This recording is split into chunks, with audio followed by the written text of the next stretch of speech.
إن الحمد لله نحمده ونستعينه ونستغفره ونؤمن به ونتوكل عليه ونعوذ بالله من شرور أنفسنا ومن سيئات أعمالنا من يهده الله فلا مضل له ومن يضلله فلا هادي له وأشهد أن لا إله إلا الله وحده لا شريك له وأشهد أن محمدا عبده ورسوله أما بعد فإن خير الحديث كتاب الله وخير الهدي هدي محمد صلى الله عليه وسلم وشر الأمور محدثاتها وكل محدثة بدعة وكل بدعة ضلالة وكل ضلالة في النار. أعوذ بالله السميع العليم من الشيطان الرجيم. بسم الله الرحمن الرحيم. يوم نقول لجهنم هل امتلأت وتقول هل من مزيد وأزلفت الجنة للمتقين غير بعيد هذا ما توعدون لكل أواب حفيظ من خشي الرحمن بالغيب وجاء بقلب منيب ادخلوها بسلام ذلك يوم الخلود لهم ما يشاءون فيها ولدينا مزيد وكم أهلكنا قبلهم من قرن هم أشد منهم بطشا فنقبوا في البلاد هل من محيص. قال الله تبارك وتعالى في كلامه المجيد والفرقان الحميد رب اشرح لي صدري ويسر لي أمري واحلل عقدة من لساني يفقهوا قولي سبحانك لا علم لنا إلا ما علمتنا إنك أنت العليم الحكيم. قال الله تبارك وتعالى في القرآن المجيد والفرقان الحميد يا أيها الذين آمنوا توبوا إلى الله توبة نصوحا. سورة التحریم. قال النبي صلى الله عليه وسلم التائب من الذنب كمن لا ذنب له رواہ الترمذی. حضرات گرامی اسلامی بھائیوں مسلمانوں، ہر قسم کی بزرگی بڑائی کبریائی رب کائنات جو ارض و سما کا مالک ہے اس کے لیے لائق و سزاوار ہے. بعدہ درود و سلام نازل ہو تمام انبیاء علیہ السلام پر، خصوصاً آخری نبی جناب محمد رسول اللہ صلی اللہ علیہ وسلم پر جو تمام دنیا انسانیت کے لیے رشد و ہدایت کا چراغ بن کر آئے. عزیزان گرامی اسلامی بھائیوں مسلمانوں، ابھی میں نے سورہ تحریم کی ایک آیت آپ کے سامنے تلاوت کیا اور ترمذی شریف کی ایک حدیث جس کے راوی حضرت ابو ہریرہ ہیں اس کو بیان کیا. اسی آیت اور اسی حدیث کے ضمن میں کچھ باتیں آپ کے گوشگزار کرنے کی جسارت کر رہا ہوں. مولا کریم سے دعا ہے کہ بار الہ کہنے سے زیادہ سننے اور سننے سے زیادہ اس پر عمل کرنے کی توفیق نصیب فرما، آمین یا رب العالمین. حضرات گرامی، اللہ تعالیٰ اس آیت میں ارشاد فرماتا ہے یا ایھا الذین آمنوا، اے وہ لوگوں جو ایمان لے آئے ہو. یہاں پر آمنو میں اللہ تعالیٰ نے تمام مرد و خواتین، بوڑھے جوان بچے سب کو شامل کیا ہے. ان کو شامل کیا ہے جو ایمان لے آئے ہیں. یا ایھا الناس کا لفظ نہیں کہا اللہ نے، بلکہ کہا اے لوگوں جو ایمان لے آئے ہو. تمام لوگ جو بھی ایمان ہیں، ایماندار ہیں، مومن مرد ہو چاہے مومن عورتیں ہوں، چاہے بوڑھے ہوں چاہے جوان ہوں، سب کو اللہ نے کہا جو ایمان لے آئے ہو. توبو، یہاں بھی جمع کا لفظ استعمال کیا، تمام لوگ، اور توبو میں بھی تمام لوگوں کو کہا کہ جو جتنے لوگ ایمان لے آئے ہو سب لوگ توبہ کرو. توبو الی اللہ، اللہ سے توبہ کرو، اللہ کے لیے توبہ کرو، اللہ سے توبہ کرو. اور پھر اس کے بعد کیا کہا؟ توبۃ نصوح، خالص توبہ کرو. خالص توبہ کیا ہے؟ خالص توبہ یہ ہے کہ آدمی جب ایک مرتبہ کوئی غلطی کرے، کوئی گناہ کرے، کوئی خطا کرے، کوئی قصور کرے تو اللہ تبارک و تعالیٰ سے معافی مانگے، توبہ کرے. اور پھر وہ توبہ کر لینے کے بعد اللہ تبارک و تعالیٰ مکمل طور سے اسے معاف کر دیتا ہے. لیکن ایک شرط یہ رکھا ہے کہ جب وہ توبہ کرے تو دوبارہ اس گناہ کی طرف نہ پلٹے. نہیں، ایسی توبہ سے اللہ کو کوئی حاجت اور ضرورت نہیں ہے. توبہ کا مطلب یہ ہے کہ جب آپ گناہ کیے ہو، غلطی کیے ہو، قصور کیے ہو، خطا کیے ہو تو اللہ تبارک و تعالیٰ سے رجوع کر رہے ہو، اللہ سے اپنی گناہ اور اپنی غلطی کی مداوع کرنے کے لیے اللہ سے توبہ کر رہے ہو، تو ایسی توبہ کرو کہ دوبارہ اس گناہ کی طرف نہ پلٹو. تو اللہ تبارک و تعالیٰ آپ کی غلطیوں کو، آپ کے گناہوں کو، آپ کے خطاؤں کو معاف فرما دیتا ہے. اور خالص توبہ یہی ہے، جیسے کہ حدیث میں ہے کہ حضرت ابو ہریرہ رضی اللہ تعالیٰ عنہ نے ارشاد فرمایا التائب من الذنب کمن لا ذنب لہ، یعنی اگر کوئی آدمی جب توبہ کرتا ہے اللہ تعالیٰ سے تو ایسی توبہ کر لیتا ہے کہ دوبارہ اس گناہ کی طرف پلٹ کر کے نہیں جاتا، تب اللہ تعالیٰ اس کے گناہ کو معاف فرما دیتا ہے، تب اللہ تعالیٰ اس کی توبہ کو قبول فرماتا ہے۔ پتہ یہ چلا کہ آدمی اگر غلطی کرتا ہے، گناہ کرتا ہے، تو اللہ تبارک و تعالیٰ نے سب سے بڑا دروازہ توبہ کا کھول رکھا ہے۔ جب آدمی اللہ تبارک و تعالیٰ سے رجوع کرتا ہے اپنی غلطی کا، اپنے گناہ کا احساس کر کے توبہ کی طرف رجوع ہو جاتا ہے، تو اللہ تعالیٰ اس کی خطاؤں کو، اس کے گناہوں کو معاف فرما دیتا ہے، اس کی غلطیوں کو درگزر فرما دیتا ہے، پھر اس سے غلطی ہونے کا کوئی چانس نہیں رہا۔ لیکن اگر دوبارہ وہ غلطی کیا تو اللہ تبارک و تعالیٰ کو ایسی توبہ کی کوئی حاجت اور ضرورت نہیں ہے، لہٰذا اس سے بچنا چاہیے۔ ایک مرتبہ حضرت علی رضی اللہ تعالیٰ عنہ مسجد نبوی میں داخل ہوئے۔ حضرت علی رضی اللہ تعالیٰ عنہ مسجد نبوی میں داخل ہوئے اور آپ نے دیکھا کہ ایک بدو دیہاتی، اہل عرب جو ہے، جو دیہات میں رہنے والے رہا کرتے تھے، ان کو بدو کہا کرتے تھے، یعنی دیہاتی لوگ۔ تو وہ دیہاتی داخل ہوا ہے مسجد میں اور وہ اللہ سے توبہ کر رہا ہے، رو رہا ہے، گڑ گڑا رہا ہے، توبہ کر رہا ہے۔ حضرت علی رضی اللہ تعالیٰ عنہ داخل ہوئے اور دیکھا کہ یہ آدمی دیہاتی توبہ کر رہا ہے، تو حضرت علی رضی اللہ تعالیٰ عنہ کھڑے ہو کر کے کہتے ہیں ہذا توبۃ الکذابین۔ حضرت علی رضی اللہ تعالیٰ عنہ نے کہا ہذا توبۃ الکذابین، یہ تو جھوٹی توبہ کرنے والا ہے۔ اللہ اکبر!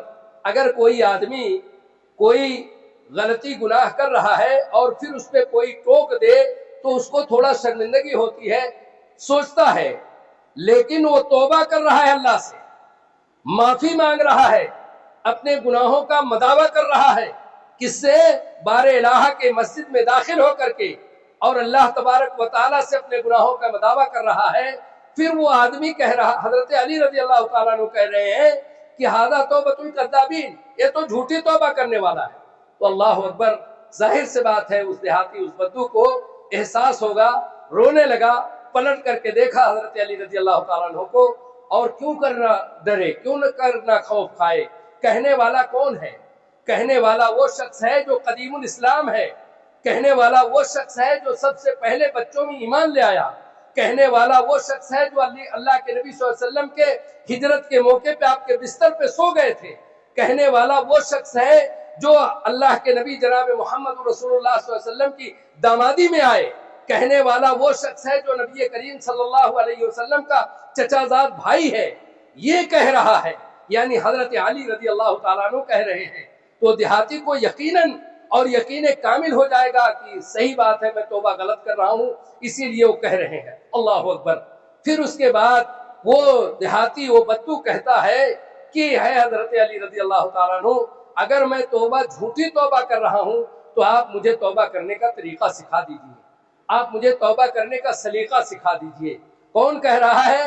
وہ بدو، وہ دیہاتی کہہ رہا ہے کہ آپ مجھے توبہ کرنے کا طریقہ بتا دیجئے، طریقہ سکھا دیجئے، تاکہ میں اس طرح سے توبہ کروں تو اللہ تبارک و تعالیٰ کیا کرے؟ ہمارے گناہوں کو معاف فرما دے۔ اللہ اکبر!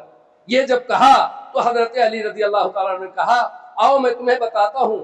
6 باتوں کی تلقین کی حضرت علی رضی اللہ تعالیٰ نے۔ اس توبہ کرنے والے شخص کو حضرت علی رضی اللہ تعالیٰ نے 6 باتوں کی تلقین کی اور کہا کہ اگر تم ان 6 باتوں کے اوپر عمل کرو گے اور اس طرح کرنے لگو گے تو اللہ تبارک و تعالیٰ سے جیسی توبہ کرو گے اللہ تمہارے گناہ کو معاف فرما دے گا۔ اللہ اکبر! کہتا ہے وہ دیہاتی، کہتا ہے اے حضرت علی رضی اللہ تعالیٰ عنہ، وہ 6 باتیں کیا ہیں آپ مجھے بتا دیجیے، آپ مجھے سکھا دیجیے۔ اللہ اکبر! حضرت علی رضی اللہ تعالیٰ عنہ اعلیٰ ترکیب اس کو 6 باتوں کی نصیحت کرتے ہیں، 6 باتوں کی تلقین کرتے ہیں۔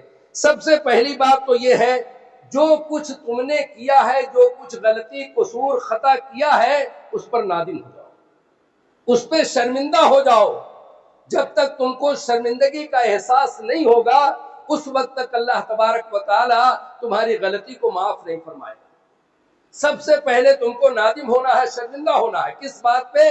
جو غلطی تم نے کیا ہے، جو گناہ تم نے کیا ہے، اس پر نادم ہونا ہوگا۔ اگر تم شرمندہ ہو گئے اس بات پر تو اللہ تبارک و تعالیٰ تمہاری غلطی کو، تمہارے گناہوں کو معاف فرما دے گا۔ پہلی بات بتائی حضرت علی رضی اللہ، اس نے کہا ٹھیک ہے ہم اس پر عمل کریں گے انشاءاللہ۔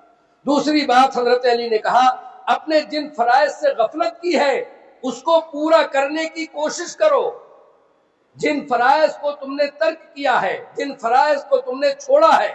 اب آدمی فرض نماز پڑھتا ہے، وضو کرتا ہے، چھوٹے موٹے گناہ اللہ تبارک و تعالیٰ اس کے گناہ کا جو چھوٹے موٹے جو گناہ ہوتے ہیں، وضو کرنے سے جو پانی جھڑتا ہے اس سے چھوٹے موٹے گناہ اس کے جھڑ جاتے ہیں، پھر اس کے بعد اور کچھ باقی رہتا ہے، نماز پڑھتا ہے تو اللہ تبارک و تعالیٰ اس کے گناہوں کو ختم کر دیتا ہے۔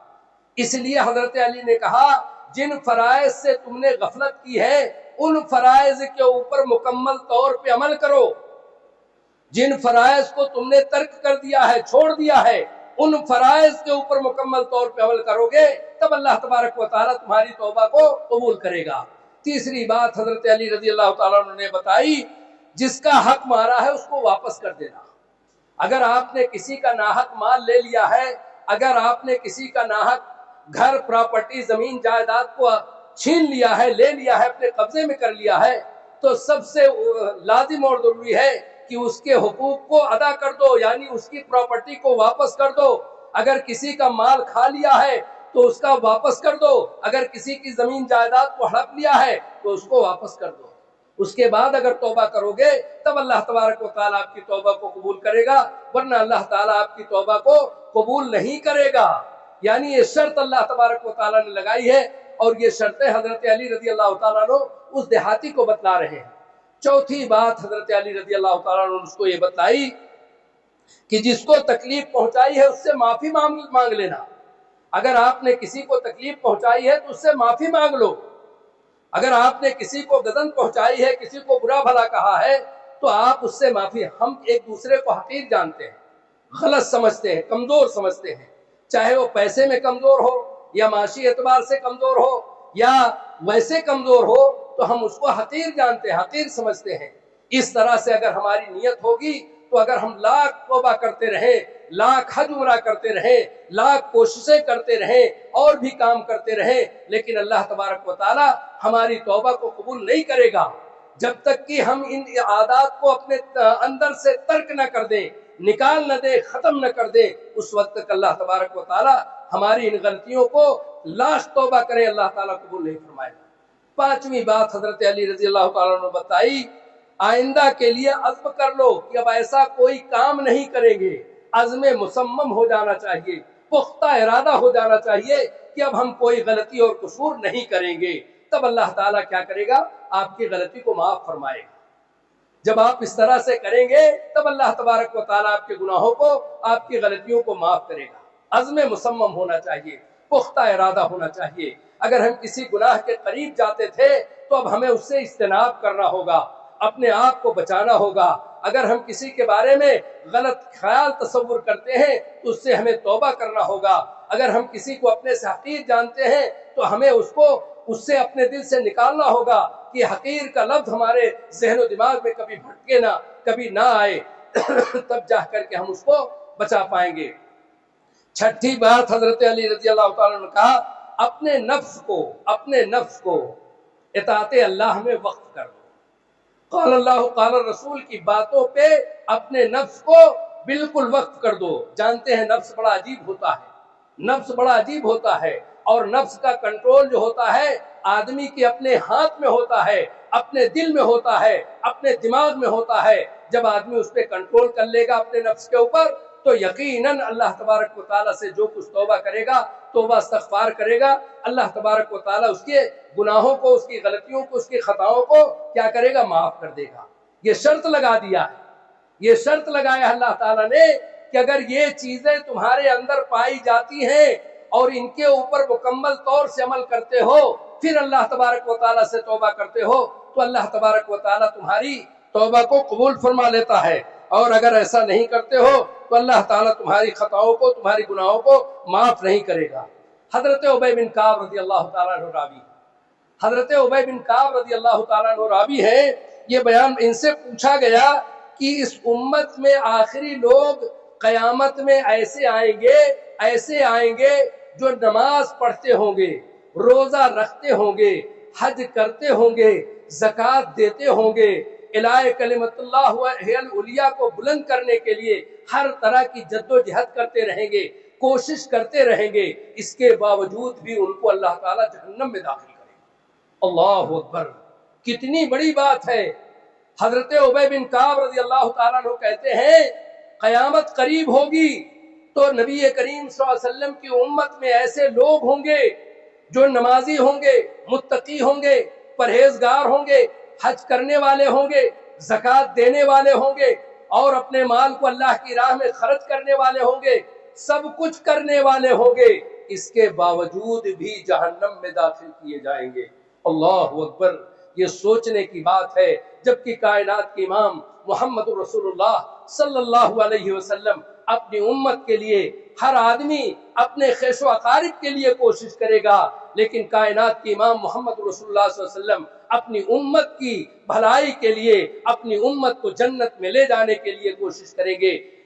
اس کے باوجود بھی یہ کہا جا رہا ہے کہ امت محمدیہ صلی اللہ علیہ وسلم کے لوگ ایسے ہوں گے جو قیامت قریب ہوگی سب کچھ کرنے کے باوجود جہنمی ہوں گے، یعنی وہ ایسا عمل کریں گے، ایسا کام کریں گے، بظاہر تو سب کچھ ان کو نظر آئے گا، لیکن حرام کام ایسا جس کو اللہ تبارک و تعالیٰ نے منع فرمایا ہے وہ کرتے رہیں گے، وہ کرتے رہیں گے اور اس کی طرف مائل ہوتے رہیں گے۔ وہ حرام کام سے کبھی اپنے آپ کو بچائیں گے نہیں، چاہے وہ حرام کا کام زنا ہو، چاہے وہ حرام کا کام قوم لوط کا معاملہ ہو، چاہے وہ حرام کا کام سود کا معاملہ ہو، ان کاموں کو ترک نہیں کریں گے۔ سب کچھ کرنے کے باوجود بھی اللہ تبارک و تعالیٰ کے نیک بندے بننے کی کوشش کرتے رہیں گے، لوگوں کو دکھاتے رہیں گے، حج بھی کریں گے، 12 سال میں 2 بار عمرہ کرنے جائیں گے، سب کچھ کریں گے، اس کے باوجود بھی اللہ تعالیٰ انہیں جہنم میں داخل کرے گا۔ کیوں؟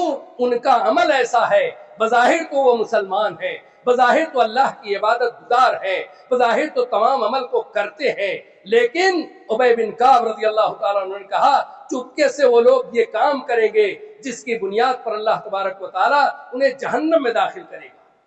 سوچئے، غور فرمائیے کہ آج ہمارے درمیان میں ایسے لوگ موجود ہیں، ہم لوگ دیکھتے ہیں، مشاہدہ کرتے ہیں، جانتے ہیں، اس کے باوجود بھی لوگ اس عمل کو ترک نہیں کرتے، ان حرام کاریوں کو نہیں چھوڑتے ہیں، ان حرام چیزوں کو نہیں چھوڑتے ہیں، اور پھر کہتے ہیں یہ تو ہمارے کمائی کا ذریعہ ہے۔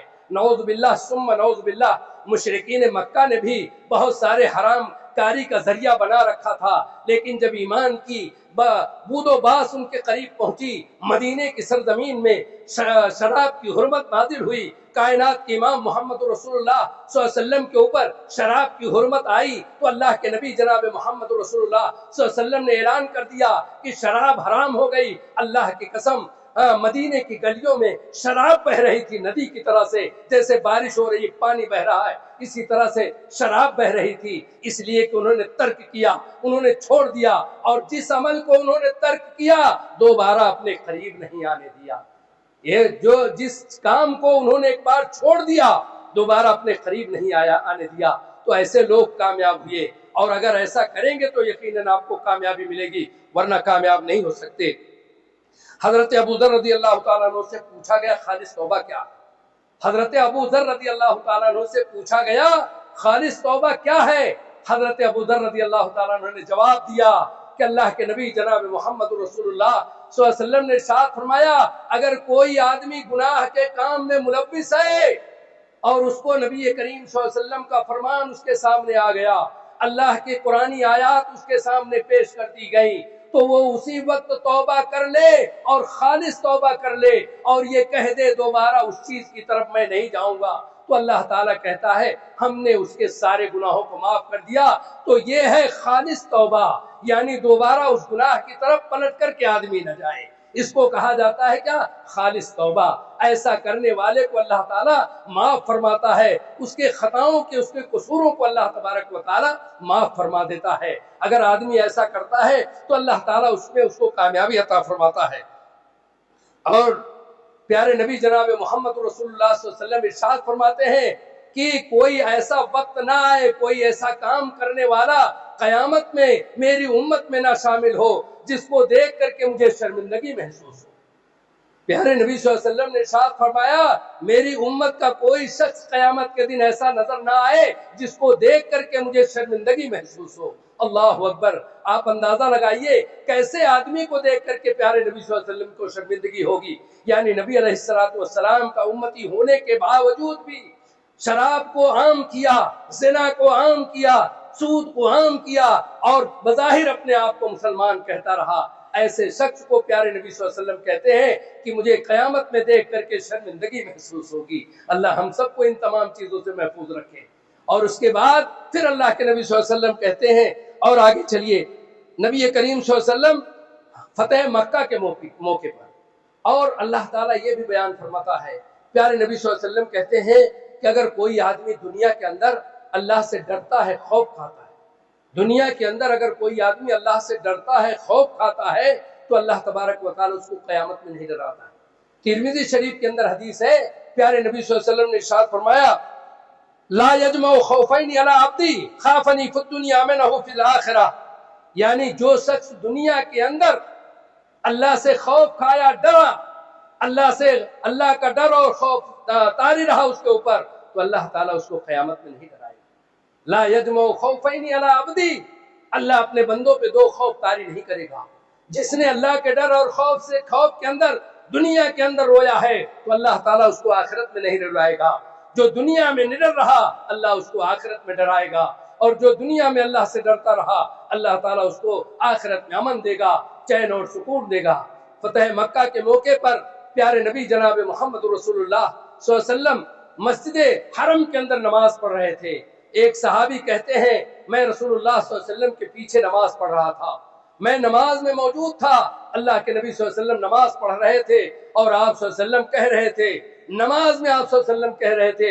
وہ صحابی کہتے ہیں میرے کانوں نے سنا کہ پیارے نبی صلی اللہ علیہ وسلم دھک دھک کانپ رہے تھے اور آپ کا دل دھک دھک کر رہا تھا، یعنی آپ کے دل سے آواز آ رہی تھی، کراہنے کی آواز آ رہی تھی، اور آپ صلی اللہ علیہ وسلم کہہ رہے تھے لا تخزنی یوم القیامہ، اے اللہ قیامت میں تو مجھے شرمندہ نہیں کرنا، لا تخزنی یوم القیامہ، اے اللہ تو مجھے قیامت میں شرمندہ نہیں کرنا۔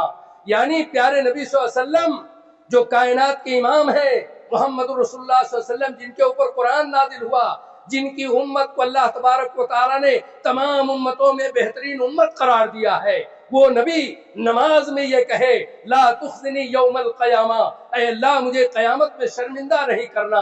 اس کا مطلب کیا ہوا؟ اس کا مطلب صاف ہے کہ میری امت کو اے اللہ تو ذلیل و رسوا نہیں کرنا، یعنی میری امت کو جنت میں داخل کرنا۔ اگر میری امت ذلیل و رسوا ہوئی تو میں ذلیل و رسوا ہوں گا۔ اس لیے آپ صلی اللہ علیہ وسلم کہتے ہیں لا تخزنی یوم القیامہ، قیامت کے دن اللہ مجھے شرمندہ نہیں کرنا۔ پتہ یہ چلا کہ اللہ تبارک و تعالیٰ پیارے نبی جناب محمد رسول اللہ صلی اللہ علیہ وسلم اللہ سے کس قدر ڈرتے تھے، کس قدر خوف کھاتے تھے، اور اللہ تبارک و تعالیٰ کا ڈر اور خوف آپ کے دل میں سمایا ہوا رہتا تھا۔ آپ ہر وقت سوچا کرتے تھے، ہر وقت کہا کرتے تھے۔ بہرحال کہنے کا مطلب یہ ہے کہ اگر کوئی آدمی کوئی غلطی کرتا ہے، کوئی قصور اور خطا کرتا ہے تو اس کو چاہیے سورہ تحریم کی آیت کے مطابق یا ایھا الذین آمنوا توبوا الی اللہ توبۃ نصوحا، یعنی آدمی کو اللہ تبارک و تعالیٰ سے خالص توبہ کرنا چاہیے، توبۃ نصوح کرنا چاہیے۔ اور پیارے نبی صلی اللہ علیہ وسلم کی وہ حدیث التائب من الذنب کمن لا ذنب لہ، آدمی جب توبہ کرے تو ایسی توبہ کرے کہ دوبارہ گناہ کی طرف پلٹ کر کے نہ جائے۔ اللہ تعالی ہم سب کو اس آیت اور اس حدیث کے مطابق زندگی گزارنے کی توفیق عطا فرمائے، اور ساتھ ہی ساتھ یہ بھی اللہ تبارک و تعالی ہمیں عطا فرمائے کہ جو طریقہ نبی کریم صلی اللہ علیہ وسلم نے توبہ کا بتلایا ہے، اگر ہم غلطی کرتے ہیں، قصور کرتے ہیں تو اسی کے مطابق ہم توبہ کریں تو اللہ تعالی ہماری توبہ کو، ہمارے گناہوں کو معاف فرمائے گا۔ حضرات گرامی، آپ کے خدمت میں میرا آنے کا مقصد صرف اتنا تھا کہ کلیہ عائشہ للبنات جو بہت پرانا ادارہ چل رہا ہے، اسی ادارے کے تحت میں ایک مسجد اور مدرسے کے لیے بہت بڑی جگہ کا سودا کیا گیا ہے۔ تقریباً 2300 اسکوائر فٹ زمین ہے، اور جو کہا جاتا ہے تقریباً 14 کمرے ہیں، 7 کمرے اس طرف 7 کمرے اس طرف، یعنی پوری چال کا سودا کیا گیا ہے۔ 14 کمرے ہیں اور 32 بائی 72 کی زمین ہے، جس میں عالی شان ایک مسجد بھی تعمیر ہوگی، اور ایک ادارہ اپنا جو کلیہ عائشہ چل رہا ہے وہ تعمیر کیا جائے گا۔ اس جگہ کو 1 کروڑ 64 لاکھ میں ہم لوگوں نے کیا ہے، خریدا ہے، اور الحمدللہ انتظامیہ کوشش کر رہی ہے، بھاگ دوڑ کر رہی ہے، جدوجہد کر رہی ہے۔ اسی کے تحت آپ حضرات کی خدمت میں آیا ہوا ہوں۔ آپ حضرات سے گزارش کرتا ہوں کہ آپ حضرات اس مسجد کے لیے زیادہ سے زیادہ تعاون کریں، تاکہ اس جگہ کو جو ہم لوگوں نے خریدا ہے جلد از جلد اس کی ادائیگی کی جائے اور اس زمین کو اپنی تحویل میں لے کر کے آگے کے کام کو آگے بڑھایا جائے۔ اس لیے ہم آپ سے اپیل کرتے ہیں کہ دام در سخنے زیادہ سے زیادہ اس مسجد کی جگہ کے خریدی میں آپ لوگ ہمارا تعاون فرمائیں، اور اللہ تبارک و تعالیٰ جیسے کہا جاتا ہے، حضرت ابو ہریرہ رضی اللہ تعالیٰ عنہ کہتے ہیں پیارے نبی صلی اللہ علیہ وسلم نے ارشاد فرمایا، اگر کوئی آدمی مسجد کی جگہ کے خریدنے یا تعمیر کرنے میں ایک چڑیے کے گھونسلے کے برابر بھی اگر زمین میں حصہ لے لیا، اپنا یوگدان دے دیا، اپنا پیسہ لگا دیا، اپنا مال لگا دیا، تو جنت میں محل تعمیر کرے گا اپنے کے لیے۔ اس کے تحت آپ حضرات ہمارے اس مسجد کے لیے زیادہ سے زیادہ تعاون کیجیے۔ جزاکم اللہ احسن الجزائے۔ بارک اللہ لنا ولکم فی القرآن العظیم ونفعنی وإیاکم بالآیات والذکر الحکیم، انہ تعالی جواد کریم ملک بر رؤوف الرحیم۔